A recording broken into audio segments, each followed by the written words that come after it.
Christina from Family Respite. I'm here. I have a nice fun activity to do at home that's super easy. It only requires 5 ingredients, 4 if you don't have any food coloring, which I do not. So we're going to make some Play-Doh. So all you need is some flour, some salt, some oil, some water, and food coloring if you have it. You can also add essential oils if you would like, makes it smell a little bit nicer.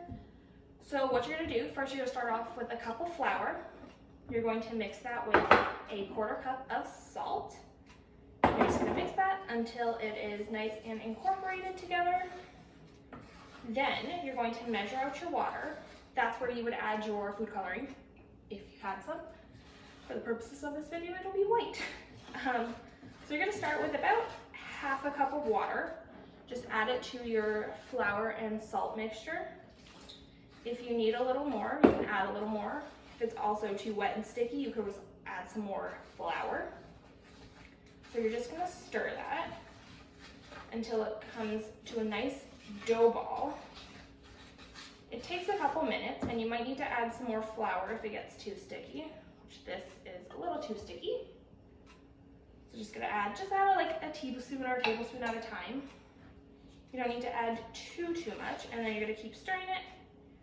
You might need to knead it with your hands once it gets a little extra sticky. So you're just gonna push it. This is only gonna take about 2 or 3 minutes to get to that nice Play-Doh consistency and texture. We are just about there, just need a tiny bit more flour.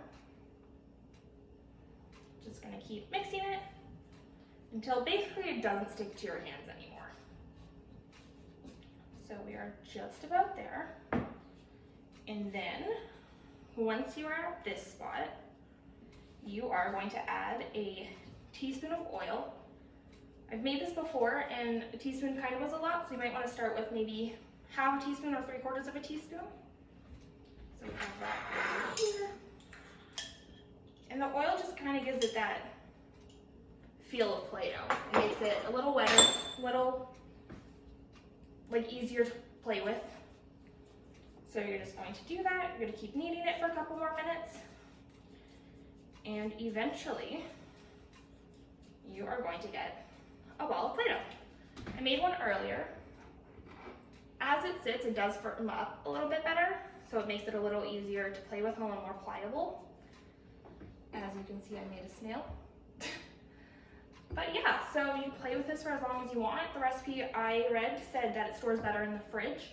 So you just pop it in a Ziploc bag or a container, and then you can play with it whenever you want. It's good for a couple weeks, or until I guess it dries out a lot. And yeah, so that is how you make Play-Doh at home. I hope you guys have fun making this, and hopefully we will all see each other really soon. Stay healthy, everyone. Bye.